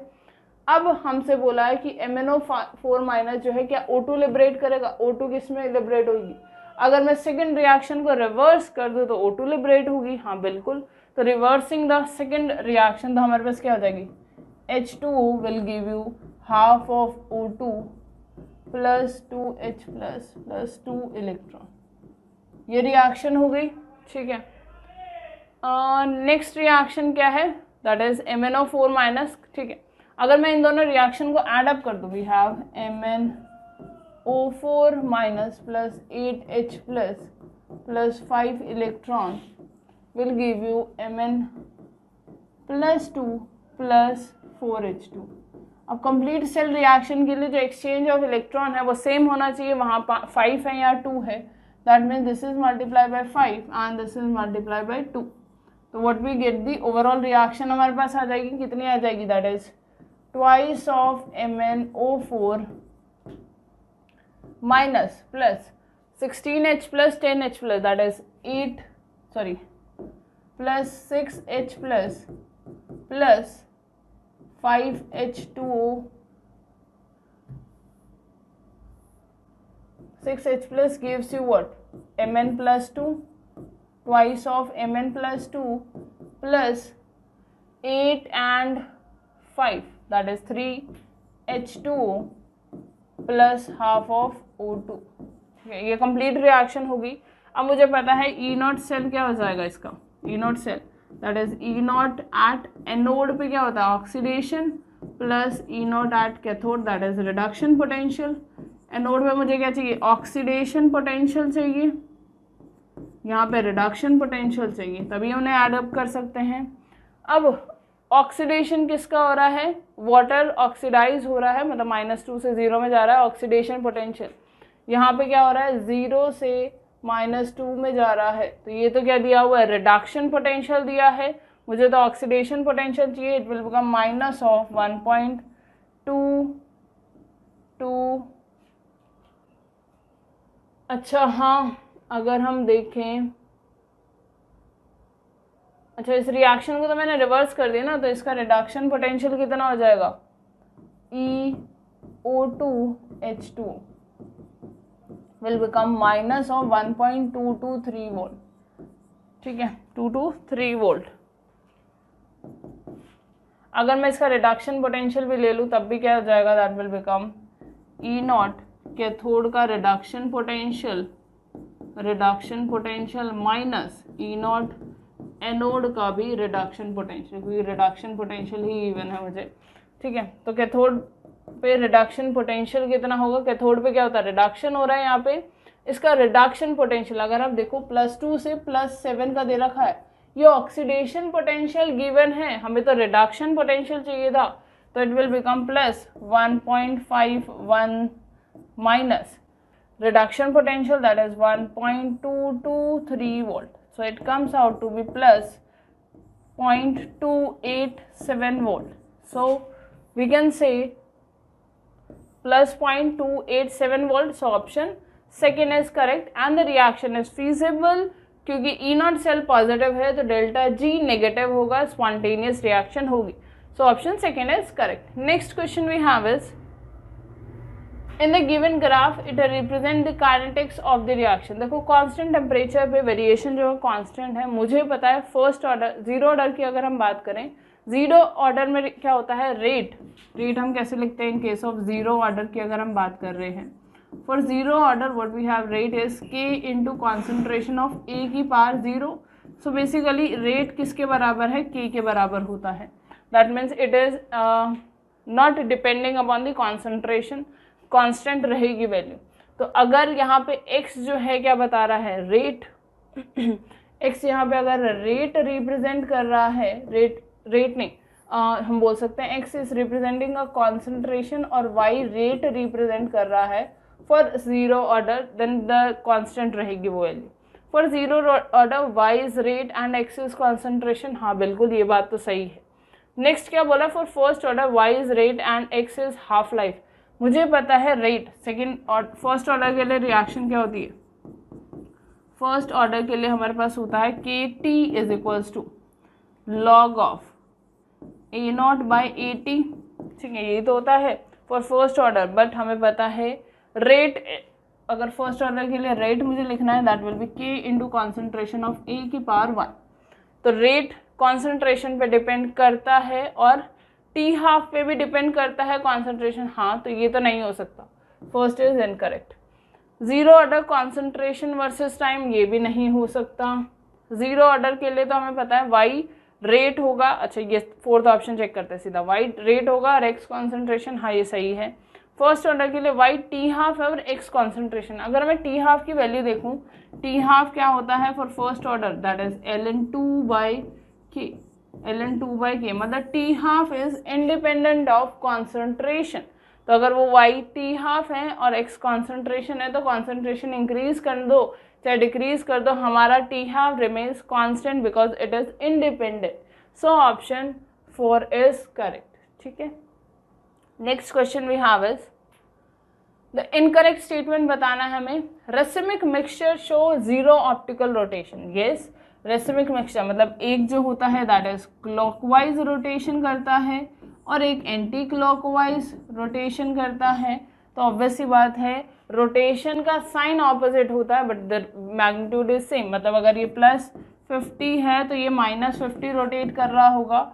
ओवरऑल रेसिमिक मिक्सचर का रोटेशन कितना होता है, 0 के बराबर होता है। तो option 1 is correct. Incorrect statement पूछा था हमसे, फर्स्ट स्टेटमेंट करेक्ट है। नेक्स्ट स्टेटमेंट क्या बोला, SN1 yield 1 mixture of both enantiomer. अब मुझे पता है SN1 रिएक्शन जो है SN1 इज अ 2-स्टेप रिएक्शन, इसमें हमारे पास कार्बोकेटायन बनता है। अब वो कार्बोकेटायन बनने के बाद न्यूक्लियोफाइल आगे से भी अटैक कर सकता है, तो हमें क्या मिलता है, रिटेंशन। पीछे से अटैक करेगा तो इन्वर्जन, तो हमें रेसिमिक मिक्सचर मिलता है in case of SN1 reaction. SN2 की अगर हम बात करें, SN2 रिएक्शन में क्या होता है, आगे से लीविंग ग्रुप लीव करता है, पीछे से न्यूक्लियोफाइल अटैक करता है, तो यहाँ पे हमें इन्वर्जन ऑफ प्रोडक्ट मिलता है। ठीक है, तो फर्स्ट में क्या है SN1, ठीक है, एनांशियोमर मिलता है। The product obtain on SN2 reaction in halo alkane having chirality of have inversion of configuration. Yes, we have the inversion of configuration, क्योंकि वह सिंगल स्टेप रिएक्शन होती है, लिविंग ग्रुप लीव करता है, न्यूक्लियोफाइल पीछे से अटैक करता है। इनांशियोमर आर सुपर इम्पॉसिबल, नहीं, इनांशियोमर क्या होते हैं, मतलब फोर्थ स्टेट गलत है। Enantiomer are non super impossible mirror image are known as enantiomer, तो इसका मतलब incorrect statement, fourth is the incorrect statement. Next we have is IUPAC name of the element with the atomic number 119। ये IUPAC जो है, IUPAC जो है हम inorganic chemistry में पढ़ते हैं, that is 1 stand for what, un, फिर अगेन 1 है तो अन, 9 के लिए क्या यूज करते हैं, इन, और एंड विद ईयम, तो इसका नेम क्या हो जाएगा, ununennium, ununennium, that is option 2 is correct. ठीक है, अगर हम देखें फर्स्ट में अन ऑक्टियम मतलब 118 का आईयूपैक नेम कर रखा है, यहाँ पे 1 नील 0 के लिए है, इन इज 9 ईयम, 109 का नेमिंग की हुई है, लास्ट में अन दैट इज 111 ईयम इनके लिए कर रखा है। हमसे तो 119 के लिए पूछा गया था, so option second is correct. Next we have is regarding polymer is not correct. कौन सी स्टेटमेंट पॉलीमर के लिए करेक्ट नहीं है, तो ऑब्वियस सी बात है कुछ चैप्टर्स ऐसे हैं जैसे केमिस्ट्री इन एवरीडे लाइफ हो गया, पॉलीमर हो गया, बायोमॉलिक्यूल्स, ये चैप्टर्स में आपको बहुत सारी चीज़ें आपको ऐसे देखने को मिली जो याद करने वाली चीज़ें थी। जैसे कि यहाँ पे अगर देखें हमसे पॉलीमर के रिगार्डिंग इनकरेक्ट स्टेटमेंट हमें बताना है, तो फर्स्ट स्टेटमेंट अगर देखें थर्मोसेटिंग पॉलीमर आर रीयूजेबल, नहीं, ये तो पहली स्टेटमेंट गलत है, क्योंकि थर्मोसेटिंग प्लास्टिक जो है उन्हें हम रीयूज नहीं कर सकते, ना ही रिसाइकिल कर सकते, बस वो एक ही बार यूज़ किया जाता है। So option 1 is incorrect. ठीक है, और तीनों स्टेटमेंट अगर आप देखोगे कंसंट्रेटिंग, बेसिकली आप अगर एनसीईआरटी से कंसल्ट करते हो तो तीनों स्टेटमेंट आपको एनसीईआरटी में एज इट इज मिलेंगी। These 3 statement are correct statement. Next we have is next question, 2 statement दे रखी है। The boiling point of following hydride in group 16 element increases with order, मतलब ऊपर से नीचे आने में ये स्टेटमेंट ये बोल रही है कि ऊपर से नीचे आने में बॉइलिंग पॉइंट इंक्रीज करता है हाइड्राइड ऑफ ग्रुप 16, बट मुझे याद है वाटर H2 क्या दिखाता है भाई, हाइड्रोजन बॉन्डिंग दिखाता है, जिसकी वजह से इसका बॉइलिंग पॉइंट जो है वो सबसे ज़्यादा होता है, H2O का बॉइलिंग पॉइंट सबसे ज़्यादा होता है। Then we have H2 TE then we have H2SE, then we have H2S। ये ऑर्डर होता है, सॉरी H2S ना, ऑर्डर होता है बॉइलिंग पॉइंट का ऑर्डर होता है ये, बिकॉज हाइड्रोजन में हाइड्रोजन बॉन्डिंग की वजह से इसका बॉइलिंग पॉइंट ज़्यादा होता है। तो स्टेटमेंट 1 ही इनकरेक्ट है। स्टेटमेंट 2 क्या बोल रहा है कि boiling point of these hydride, मतलब ग्रुप 16 की बात कर रहा है, मॉलिक्यूलर मास से इंक्रीज हो रहे हैं, बट हाँ ऑर्डर तो यही दे रखा था, बट वो ऑर्डर ही गलत है। तो ऑब्वियसली बात है मॉलिक्यूलर मास के इंक्रीज होने से हाइड्राइड का बॉइलिंग पॉइंट नहीं इंक्रीज हो रहा, बिकॉज वाटर का देखा जाए तो मॉलिक्यूलर मास जो है वो कम है, बट फिर भी उसका बॉइलिंग पॉइंट सबसे ज़्यादा होता है because of hydrogen bonding. So both statement are incorrect. Statement 1 and 2 are incorrect. Option third. Next we have is among the following which will have the maximum lone pair electron repulsion. अगर XeF2 का देखा जाए तो hybridization क्या होता है? We have 810. Hybridization is sp3d, ठीक है, sp3d है, it contain 3 लोन पेयर इसके पास। अगर हम ClF3 में देखें तो इसका भी हाइब्रिडाइजेशन क्या है? sp3d, it is having 2 lone pair. Next IF7 की अगर हम बात करें, दैट इज 7 12, दैट इज 6, तो sp3d2 will be the hybridization and it contains 1 lone pair. और SF5 में भी क्या है? That is 6 + 4 10, sp3 hybridization and contain 1 lone pair. तो हमसे पूछा था किसमें लोन पेयर रिपल्शन ज़्यादा है, जिसमें ज़्यादा लोन पेयर प्रेजेंट होंगे उनमें लोन पेयर रिपल्शन सबसे ज़्यादा होगा। So option first is correct. Next we have is for first order reaction है, A gives product, initial concentration दे रखी है, बिकम्स इतना, मतलब इक्विलिब्रियम पे आफ्टर टाइम 5 मिनट के बाद कॉन्सेंट्रेशन गिवन है, रेट कांस्टेंट बताना है मुझे, minute inverse, basically first order reaction है, ऊपर लिख भी रखा है फर्स्ट ऑर्डर रिएक्शन है, बट यहाँ से भी आप बता सकते हो मिनट इनवर्स का भी आता है फर्स्ट ऑर्डर रिएक्शन में। तो फर्स्ट ऑर्डर रिएक्शन के लिए क्या हो जाएगा? KT = log of, that is 2.303 log of A0 versus AT, ठीक है, तो दैट इज K मुझे निकालना है। टाइम कितना है? 5 minute = 2.303 log of initial concentration क्या थी? 0.1, afterwards we have the concentration 0.001, ठीक है। So it will becomes K = 2.303 log of 10 की पावर -3 ऊपर क्या, दैट इज 10 की power 2 divided by 5, so it will becomes 2.303 multiplied by 2 divide by 5, so it will become 4.909 by 5, तो it is approximately 1 के बराबर है, मतलब 1 से तो कम है, 0.9 के अराउंड होगा। सो ऑप्शन 0.9 के around, option third is correct. 0.921 will be the correct option. Next question we have, सीधा फार्मूला बेस्ड था, इसमें आपको कुछ नहीं करना था, कैलकुलेशन भी बहुत ही ईजी है। Next question we have is which of the following is not formed when acetone react with 2 pentanone in the presence of dilute NaOH followed by heating. Basically that is the aldol condensation। यहाँ पे 2 अलग अलग aldehyde ketone लिए हुए हैं, दोनों ketone अलग अलग लिए हुए हैं। Basically that is a cross aldol condensation reaction है। तो हमारे पास प्रोडक्ट कितने ऑब्टेन होंगे? 3 प्रोडक्ट ऑब्टेन होंगे। इसका मतलब एक ऑप्शन जो है वो इनकरेक्ट ऑप्शन गिवन है। तो what we have is acetone, we have CH3 COO CH3, ठीक है, and next we have is 2 pentanone, 2 pentanone, this will be the situation, ठीक है। तो अब हमारे पास क्या 2 सिचुएशन, 3 प्रोडक्ट हमें ऑब्टेन होंगे। When first we have is CH3CO CH2 negative का फॉर्मेशन होगा, it will attack on CH3CO CH2 CH2 and CH3, ठीक है। पहली बार तो ये अटैक करेगा, एक प्रोडक्ट इससे ऑब्टेन होगा। नेक्स्ट प्रोडक्ट हमें क्या ऑब्टेन होगा? When CH3CO CH2 CH2 and CH2 CH3, ठीक है। If we have this situation CH2 पे negative charge, this will attack on acetone that is COCH3, अगर इस पे अटैक करेगा तो हमें क्या एक और प्रोडक्ट ऑब्टेन होगा। Last we have is third that is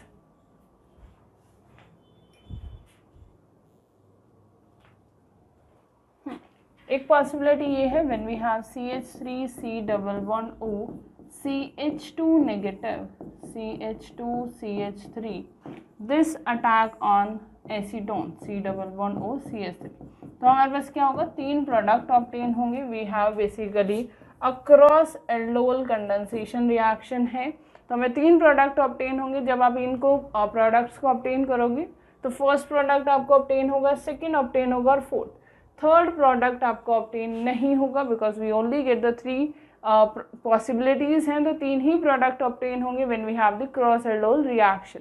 तो option third is not formed when acetone reacting with 2 pentanone के साथ, ठीक है। So option third.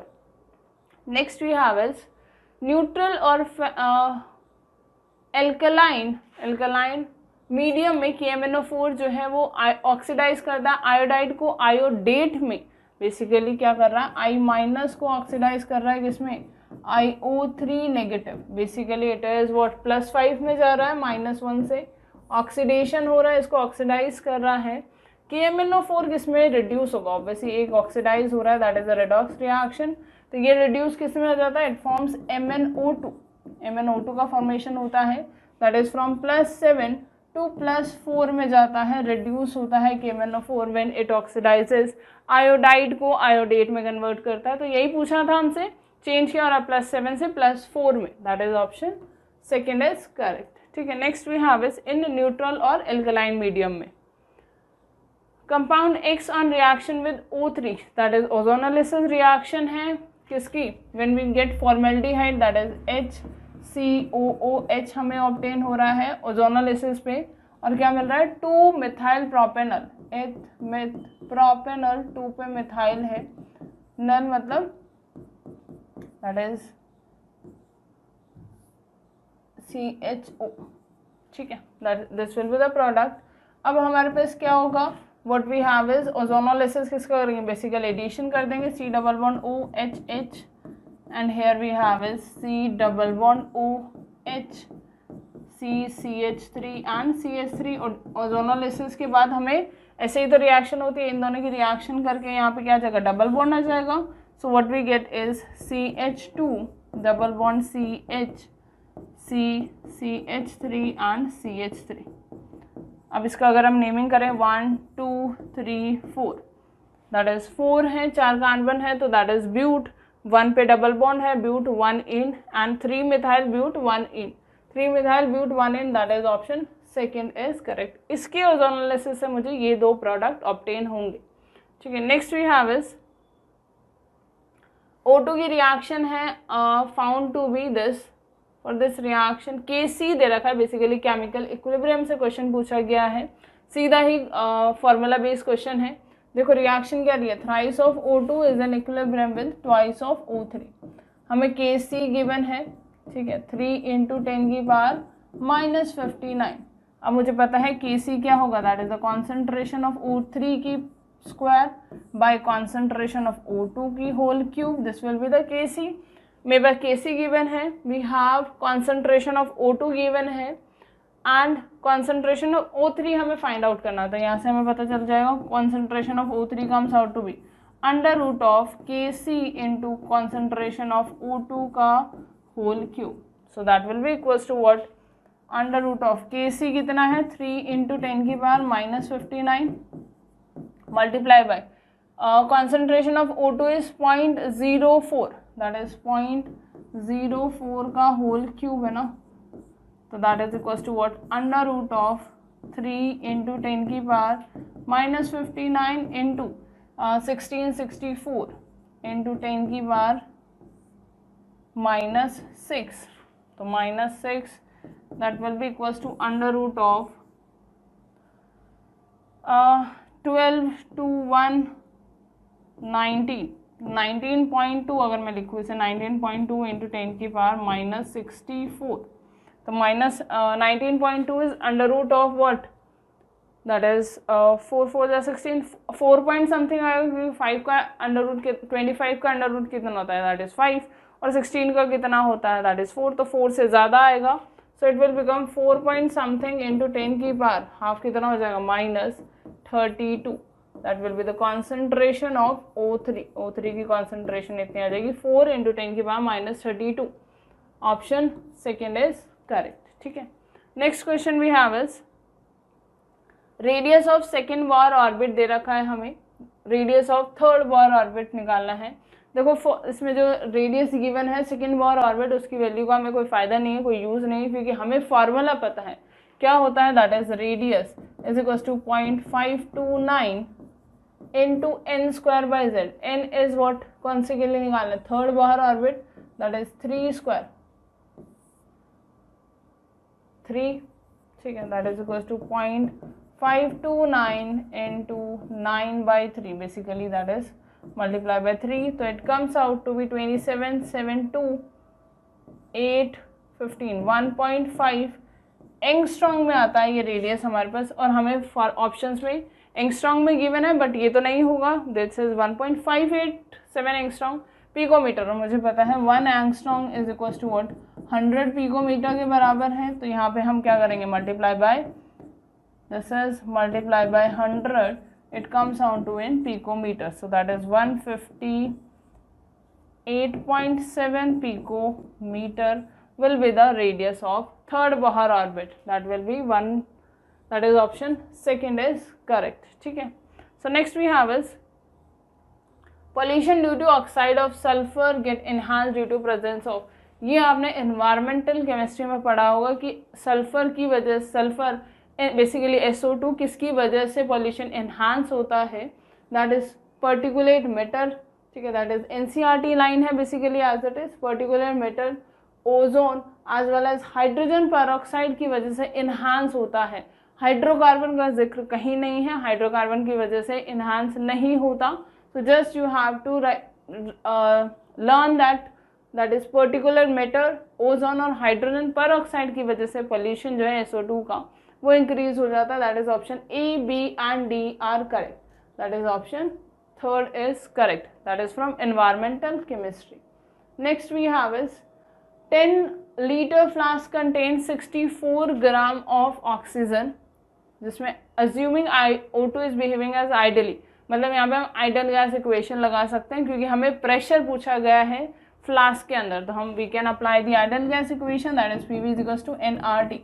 मुझसे प्रेशर पूछा गया है तो कितना हो जाएगा, मोल्स, मास ऑफ ऑक्सीजन कितना है 64 ग्राम से, मॉलिक्यूलर मास कितना है 32, सो मोल्स कितने हो जाएंगे 64 divided by 32, that is equals to 2 moles आ जाएंगे, तो 2 आर कांस्टेंट दिया हुआ है हमें 0.831 multiply by temperature is what, temperature 27, that is 300 kelvin divided by volume, that is 10 litre.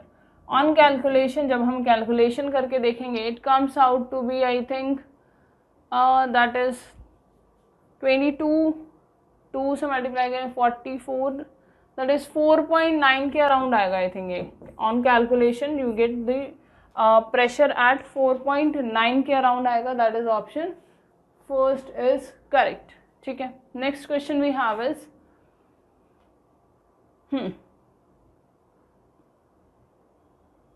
वैसे हम ये कर भी सकते हैं, एक बार चेक कर लेते हैं, क्योंकि मुझे इतना ऑप्शन तो नहीं पता। दैट इज 2 मल्टीप्लाई बाय 100 से अगर मैंने मल्टीप्लाई किया तो that is 8.3 into 3 divided by 10, so that is 2 into this 3 9 24.9 multiply by 2 by 10, that is 5 4 जा 20 5 9, that is 4.9, yes option first is correct। next we have is IPEC बताना है correct which of the following, basically हमें numbering करनी है। First we have is क्या दिया है, methyl है, इधर क्लोरीन है, इधर OH है और इधर Br है। ठीक है, तो अगर हमें नंबरिंग करनी है, first selection of main chain, यही तो सिलेक्शन होगा मेन चेन का। ठीक है, this will be the selection, maximum number carbon. अब OH is a functional group, Br और Cl जो है और मिथाइल जो है वो तो हमारे लिए एज ए सब्स्टिट्यूएंट का काम कर रहे हैं, तो OH को कम से कम नंबर मिलना चाहिए। तो अगर यहाँ से करेंगे तो 1 2 3 4 और यहाँ से करेंगे तो 1 2 3, तो ऑब्वियसली बात है राइट साइड से नंबरिंग करी जाएगी 1 2 3 4 5 6। तो सबसे पहले हम किसका नाम लिखते हैं, सब्स्टिट्यूएंट का। फर्स्ट पे 5 पे क्लोरो है, फर्स्ट पे ब्रोमो है, 4 पे मिथाइल है, तो alphabetical order bromo comes first, तो 1 ब्रोमो 5 क्लोरो 4 मिथाइल ठीक है। This will be the name. How many carbon, that will have hexane 3 पे क्या है OH ग्रुप है, तो hexane 3 ol, this will be the naming, that is 1 bromo 5 chloro 4 methyl hexane 3 ol. तो option second is correct, ठीक है। Next question we have is given below statement दे रखी है, लुकास टेस्ट किस लिए यूज किया जाता है, लुकास रिएजेंट क्या है, that is HCl concentrated HCl plus ZnCl2, that is used for distinguishing primary, secondary and tertiary alcohol को डिस्टिंग्विश करने के लिए यूज़ किया जाता है। तो फर्स्ट स्टेटमेंट में यही बता रखा है कि इनको डिस्टिंग्विश करने के लिए यूज़ किया जाता है, तो ये स्टेटमेंट 1:2। अब डिस्टिंग्विश कैसे होते हैं हमें पता है, 1 डिग्री एल्कोहल के साथ there is no reaction, Lucas reagent जो है 1 डिग्री के साथ कोई रिएक्शन नहीं देता।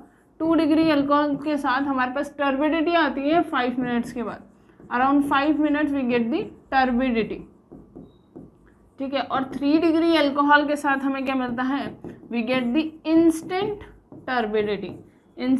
टर्बिडिटी मिलती है। तो हमें पता चलता है कि अल्कोहल कौन सा है, प्राइमरी है, सेकेंडरी है या टर्शरी है। ये रिएक्शन यूज किया जाता है to distinguish 1 degree 2 degree and 3 degree alcohol. तो हमारे पास क्या बोला है स्टेटमेंट 2 में कि प्राइमरी अल्कोहल मोस्ट रिएक्टिव है। भाई प्राइमरी अल्कोहल तो रिएक्शन ही नहीं देता है लुकास के साथ, तो ऑब्वियस सी बात है ये स्टेटमेंट सेकेंड इज इनकरेक्ट, ठीक है। तो statement 1 is correct but statement second is incorrect, that is option 4 is correct, ठीक है। Next we have is the order of energy absorbed in which of the colour possible. अब मुझे पता है, अगर आपको स्पेक्ट्रोकेमिकल सीरीज याद है तो आप बता सकते हो किस में एनर्जी ज़्यादा एब्जॉर्ब हो रही होगी, क्योंकि सारे ही कोऑर्डिनेशन नंबर 6 है। क्योंकि हमें जो पता है ethylene diamine is bidentate ligand, तो it is having 3 ethylene diamine है, मतलब कोऑर्डिनेशन नंबर यहाँ पे भी कितना है 6 है, यहाँ पे भी 6 है, यहाँ पे भी 6 है, और तीनों में निकल इज इन +2। तो चार्ज और कोऑर्डिनेशन नंबर से तो हम नहीं बता सकते, but on the basis of ligand तो हम मुझे पता है लीगेंड की जो ethylene diamine is more strong field ligand as compare to water, ठीक है। तो ऑब्वियस सी बात है ethylene diamine strong field ligand है, तो जिससे gap between the T2G and EG increases. हमें एनर्जी का ही बताना है कि ऑर्डर ऑफ एनर्जी एब्जॉर्ब, जितनी ज़्यादा एनर्जी होगी उतनी ज़्यादा एनर्जी एब्जॉर्ब करेगा। तो इथाइलिन डायमीन जहाँ ज़्यादा प्रेजेंट है वहाँ पे एनर्जी एब्जॉर्प्शन ज़्यादा होगा, तो ऑप्शन सी में सबसे ज़्यादा होगा। Next we have 4 aqua, 4 water हैं और 1 इथाइलिन डायमीन है। फर्स्ट ऑप्शन में 2 इथाइलिन डायमीन है, तो उसमें एनर्जी ज़्यादा एब्जॉर्ब होगी, A and then we have B. So correct is C, A and B, that is option 4 is correct. Next question we have is copper crystallize in FCC unit cell with the edge length दे रखी है, मुझे density given है, मुझे atomic mass बताना है copper का। वैसे तो हमें पता है कॉपर का जो मास होता है दैट इज 63 AMU के बराबर होता है, तो वैसे आप बिना देखे भी बता दोगे तो ऑप्शन सेकंड करेक्ट आ जाएगा। But yes we know the formula, क्या होता है हमारे पास, density is equals to what, Z into M by NA into AQ will be the density. अब मेरे पास डेंसिटी गिवन है और Z फॉर FCC के लिए Z कितना होता है 4 के बराबर है, M मुझे फाइंड आउट करना है, Na दैट इज 6.023 इंटू 10 की पावर 23, A एज लेंथ भी गिवन है, तो क्या मैं M निकाल सकती हूँ, that is atomic mass of copper find out कर सकते हैं। तो हाँ बिल्कुल, you can easily find out the atomic mass of copper and it comes out to be 63.1 AMU के बराबर। वैसे अगर आपको ये फॉर्मूला भी याद नहीं था, तो अगर आपको कॉपर का एटॉमिक मास पता है तो आप इजीली देख के ही बता सकते थे, ऑप्शन सेकंड करेक्ट है, ठीक है। Next we have is find the EMF of the cell which the following reaction takes place. एक रिएक्शन दे रखी है, सेल रिएक्शन गिवन है, मुझे ईएमएफ निकालना है। वैसे इस क्वेश्चन में अगर आप देखो तो this is a bonus question, क्यों? क्योंकि इसके जो ऑप्शंस हैं वो आपके आंसर से मैच नहीं करते हैं, ठीक है। तो इसमें एक एरर करा हुआ है, ई नॉट सेल की जो वैल्यू है इसमें एरर प्रेजेंट है। तो अगर हम देखें, हमें पता है ईएमएफ कैसे निकालते हैं, E cell basically Nernst equation को अप्लाई करेंगे, that is E not cell minus 0.059 by n log of concentration of nickel plus 2 divided by concentration of Ag plus का whole square. This will be the, ये equation अगर आपको पता है तो आप सीधा फाइंड आउट कर सकते हैं। तो ई सेल कितना हो जाएगा, ई नॉट सेल गिवन है that is 10.5 minus 0.059 by n। n is a number of electron change, तो निकल +0 से +2 में गया, मतलब 2 इलेक्ट्रॉन का चेंज है, तो n is 2। Log of concentration of निकल दैट इज 10⁻³ यहाँ पे क्या है 10⁻³ का होल स्क्वायर, तो ये कैंसिल आउट हो गया, तो it comes out to be 10.5 minus that is around 0.06 ले सकते हैं, 0.03 के बराबर हो गया, लॉग ऑफ 10⁻³ आ गया जाएगा, that will be 10.5 minus 0.03 multiplied by 3, so that will be equals to 10.5 minus 0.09, ठीक है, it will be around 10.4 something, but ऐसा कोई ऑप्शन आपको गिवन नहीं है, so this will be the bonus question, ठीक है। Next we have is match first with the second, और दे रखे हैं और उनका कॉम्पोजिशन हमें पूछा गया है, basically that is the question from metallurgy. Metallurgy से ज़्यादातर सवाल और के ऊपर ही पूछे जाते हैं, और के नाम आपको याद होने चाहिए in metallurgy. So what we have is hematite, that is hematite is what, iron का और है दैट इज Fe2O3, ठीक है। मैग्नेटाइट इज व्हाट, Fe3O4, ठीक है। Calamine is ZnCO3 and kaolinite is this AlOH whole for Si2O5. So option 1 matches with third, option 1 matches with third, second matches with 1, third matches with second, so option third is correct, ठीक है।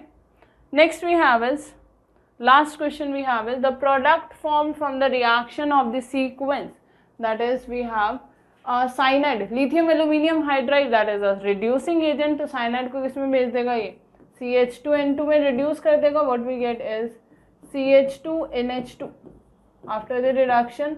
फिर reaction क्या हो रही है, NaNO2 that is nitration, NaNO2 in HCl that is the formation of what, diazonium का formation करेगा। So we have CH2N2 plus Cl minus, then we have last reaction with water, water में कौन है OH negative part, CH क्या करेगा negative part लेगा, and then formation of alcohol that is CH2OH will be formed, that is option first is correct, ठीक है। तो बहुत ही इजी क्वेश्चन था ऑर्गेनिक केमिस्ट्री के ऊपर, ठीक है। So this is the last question we have is, ठीक है। तो अगर ओवरऑल बताया जाए कि कैसा क्वेश्चन रहा है, कैसा क्वेश्चन पेपर था, बेसिकली 1-2 क्वेश्चन थे जिनमें थोड़ी बहुत कैलकुलेशन थी, नहीं तो आप ऐसे ही इजीली क्वेश्चन सॉल्व कर सकते थे। कंपैरेटिवली इजी था केमिस्ट्री का पेपर, तो होपफुली मार्क्स भी हैं, जो कट ऑफ भी है वो ज़्यादा ही जाएगी, ठीक है। We have the easy paper. अगर आपको इसमें कोई डाउट आता है या आपको नहीं समझ आता, यू कैन आस्क, ठीक है। और नहीं तो, और हमारा अभी एक नया बैच भी लॉन्च हो रहा है, that is Aviral second launch हो रहा है। अगर if you are a dropper student और आपने अभी फर्स्ट अटेम्प्ट दिया था, ठीक है, तो आप इजीली ड्रॉप कर सकते हो, क्योंकि बहुत ऐसा कुछ डिफरेंट चीज़ नहीं पूछी गई है। ये सारी चीज़ें हम क्लास में डिस्कस करते हैं, और अगर आपको डाउट भी आता है तो we discuss also that thing, ठीक है। तो अविरल बैच स्टार्ट हो रहा है, तो आपको लिंक जो है इसका डिस्क्रिप्शन में, कॉन्टैक्ट नंबर आपको सपोर्ट का मिल जाएगा। यू कैन ईजिली आस्क कि क्या क्या चीज़ें पढ़ाई जाएंगी, कौन कौन टीचर, बेसिकली जो आपको सोल्यूशन प्रोवाइड कर रहे हैं वही टीचर आपको पढ़ाएंगे, तो उसका लिंक जो है वो आपको डिस्क्रिप्शन में मिल जाएगा। So this is about the NEET 2022 में जो हमसे पेपर पूछा गया था, उसका R5 कोड हमने डिस्कस किया। So thank you so much.